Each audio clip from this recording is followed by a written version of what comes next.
Welcome to garam garam Bezawada రుచుల్లో ఈరోజు chicken curry చేస్తున్నానండి.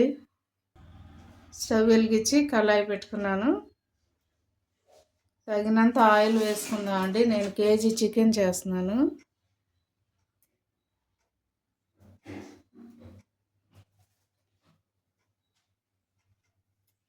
Oil heat ఎక్కింది కదండి, ఉల్లిపాయ ముక్కలు వేస్తున్నాను. సన్న కట్ చేసి పెట్టుకున్నాను. కొంచెం ఎర్రగా వేగేంత వరకు ఈ ముక్కల్ని సిమ్లో పెట్టి వేయించుకోండి. దీంట్లోనే కొంచెం కరివేపాకు కూడా వేసుకుంటున్నామండి.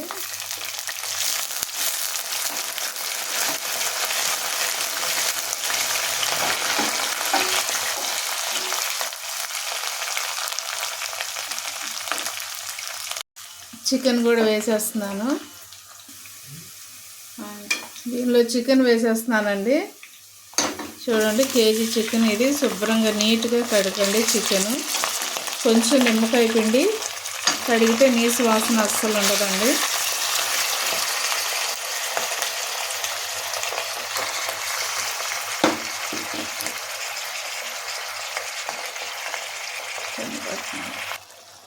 చూడండి, ఇది అల్లం వెల్లుల్లి అండి, పుదీనా వేసి నేను మిక్సీ పెట్టాను. ఈ కర్రీలో కేజీ కర్రీకి నేను 3 స్పూన్లు వేస్తున్నాను. 3 స్పూన్లు ఫుల్గా వేసుకోండి. చిన్న స్పూన్ కదా, అందుకని నేను అలా వేసాను అన్నమాట. పెద్ద స్పూన్తో 3 స్పూన్లు వేసుకోండి అండి, సరిపోద్ది. అలాగే ఒక ఉల్లిపాయ, ఒక టమాటా కూడా నేను మిక్సీ పట్టి వేసానండి. చూడండి, ఇది మిక్సీ పట్టుకొచ్చాను. ఇది కూడా వేసేస్తున్నాను.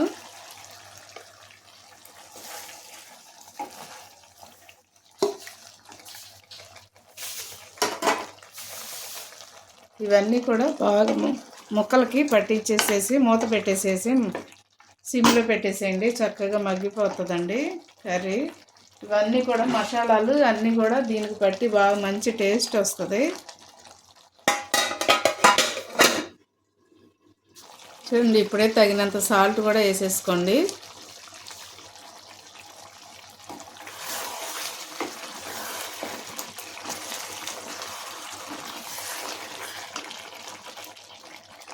మూత పెట్టేసేయండి. చక్కగా ముక్కకి ఉప్పు కూడా పట్టేసిద్దండి. మసాలాలు, ఉప్పు అన్నీ కూడా పట్టేస్తాయి కాబట్టి మంచి టేస్ట్ బాగుంటుంది.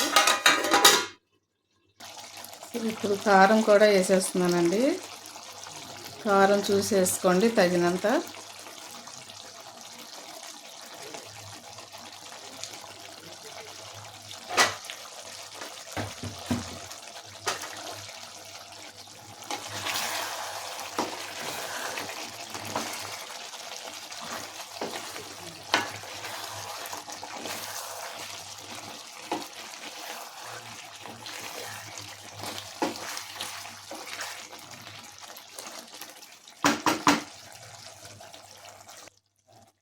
చూడండి, పచ్చిమిర్చి కూడా వేసేసుకోండి. కట్ చేసి కొంచెం ఘాటు పెట్టి వేసుకోండి.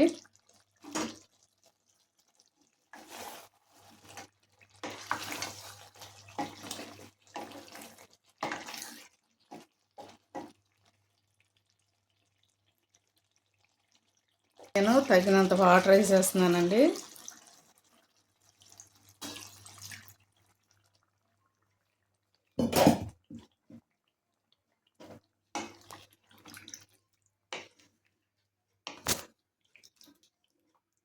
చక్కగా ఇలాగా కలర్ఫుల్గా ఉండాలండి కర్రీ. ఎప్పుడు కూడా మనం చేసుకునేటప్పుడు కలర్ఫుల్గా ఉంటేనే, ఈ కలర్ వస్తేనే కూర టేస్ట్గా ఉంటుందని అర్థం.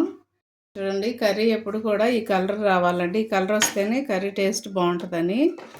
కొంచెం కలర్ మారిందంటే మనకి టేస్ట్ కూడా తక్కువైందని అర్థమైంది. కాబట్టి ఈరోజు కలర్ చాలా మంచి కలర్ వచ్చింది. కర్రీ కూడా టేస్ట్ కూడా చాలా బాగుంటుంది. తప్పకుండా మీరు కూడా ఇలాగే ట్రై చేయండి.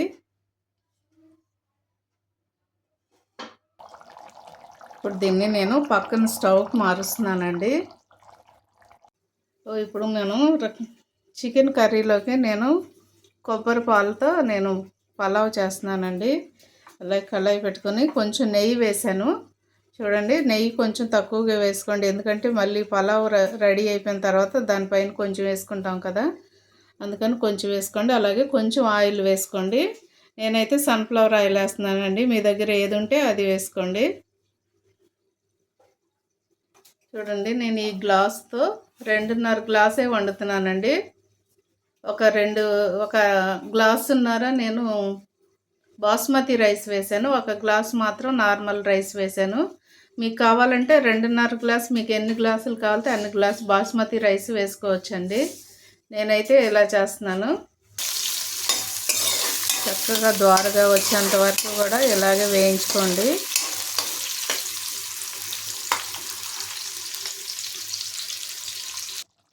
చూడండి, చికెన్ కర్రీ రెడీ అయిపోయిందండి. కొంచెం కొత్తిమీర వేసుకొని మనం స్టవ్ కట్టేసుకుందాము. చూడండి, చాలా కలర్ఫుల్గా చాలా బాగుందండి. టేస్ట్ కూడా చాలా బాగుంటుంది. కొబ్బరి పలావ్లోకి అయితే కొబ్బరి పాలతో పలావ్ చేసుకుని చికెన్ కర్రీ వేసుకుని తింటే చాలా బాగుంటుందండి. టేస్ట్ అదిరిపోయిద్ది. మీరు కూడా తప్పకుండా ట్రై చేయండి. చూడండి, నేను చికెన్ అయిపోయిందండి, పక్కన పెట్టేస్తున్నాను. చూడండి, అల్లం వెల్లుల్లి పుదీనా కూడా నేను మిక్సీ పట్టుకున్నానండి, అది వేసేస్తున్నాను.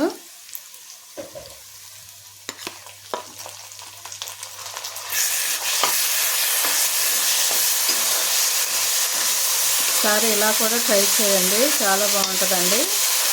కొబ్బరి పాలతో పలావ్ చాలా బాగుంటుంది. అది చికెన్లోకి మటన్లోకి చాలా బాగుంటుందండి.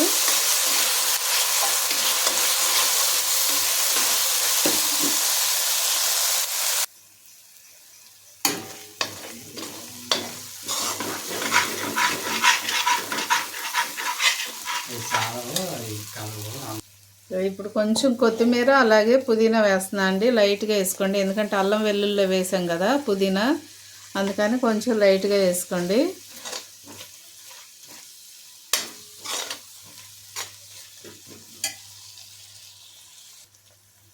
చూడండి, ఇప్పుడు కొబ్బరి పాలు పోస్తున్నానండి. కొబ్బరి పాలు తీసుకుని మనం ఇలాగా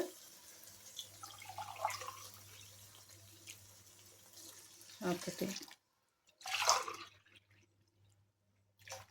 2 దీంతో 3 గ్లాసులు పోసానండి. అలాగే అరకి చూడండి రైస్ ఇలాగే వేసాను నేను. చూడండి, కరెక్ట్గా వచ్చాయండి. స్టవ్ ఇప్పుడు ఫుల్లో పెట్టేసుకొని కొంచెం సాల్ట్ వేసుకుందాం దీనిలో. చూడండి, రుచికి సరిపడ్డ సాల్ట్ వేస్తున్నాను, ఎందుకంటే కూరలో కూడా ఉంటుంది కదండి, చూసి వేసుకోండి.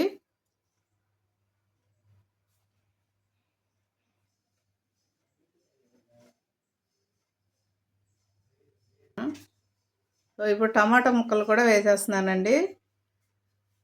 నేనైతే 2 టమాటాలు వేస్తున్నాను, ముక్కలు వేసేసుకోండి. చూద్దామండి ఒకసారి, వాటర్ పొంగుతూ ఉంది చూడండి. ఇలా పొంగేటప్పుడే మనం రైస్ వేసుకోవాలండి.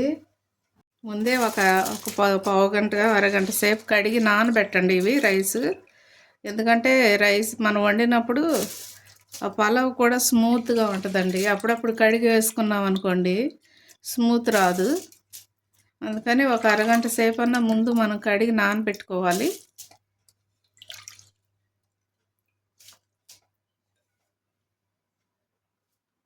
చూడండి, రైస్ వేసిన తర్వాత ఒకసారి కలిపి సాల్ట్ చూసుకోండి, ఎందుకంటే కర్రీలో కూడా సాల్ట్ ఉంటుంది కదా, దీనిలో కొంచెం తక్కువగానే ఉండాలి.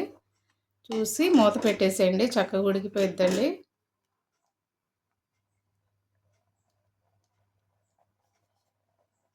దీనిలో కొంచెం నెయ్యి వేసుకోండి, పైన లైట్గా వేసుకోండి. మనం వేసుకున్నాం కదా ఇందాక, లైట్గా వేసుకుంటే టేస్ట్ కోసం బాగుంటుందండి రైస్. ఈ కొబ్బరి పలావ్ బాగుంటుంది, చాలా బాగుంటుందండి, ట్రై చేయండి తప్పకుండా. కొంచెం పుదీనా కూడా వేస్తున్నాను లైట్గా. ఇప్పుడు మూత పెట్టేసుకున్నామండి. మూత పెట్టేసేసి కొంచెంసేపు అలా మగ్గనివ్వండి, 10 నిమిషాల వరకు. ఒకసారి మూత తీసి చూద్దామండి. చూడండి ఎంత బాగా ఉడికిపోయిందో. చక్కగా ఉడికిందండి.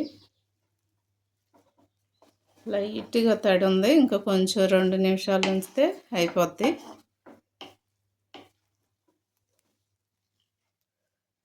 ఒకసారి ఇలాగా కొంచెం ఇలా తిరగబెడితే కింద ఏమన్నా తడున్నా కూడా పైకి వచ్చేస్తుంది. రైస్ చక్కగా పర్ఫెక్ట్గా ఉడికిద్దండి.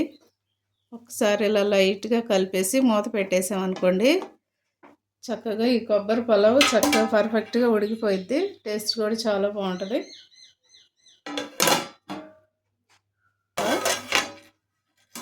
చూడండి చక్కగా ఉడికిపోయిందండి.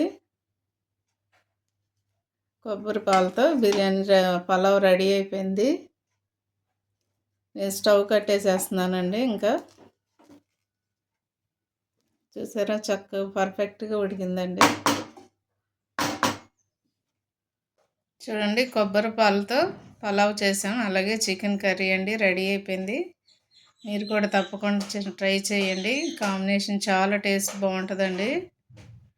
అలాగే మా ఛానల్ని మర్చిపోవద్దు, గరం గరం బెజవాడ రుచులు. సబ్స్క్రైబ్ చేయని వారంటే సబ్స్క్రైబ్ చేయండి, షేర్ చేయండి, లైక్ చేయండి. Thank you.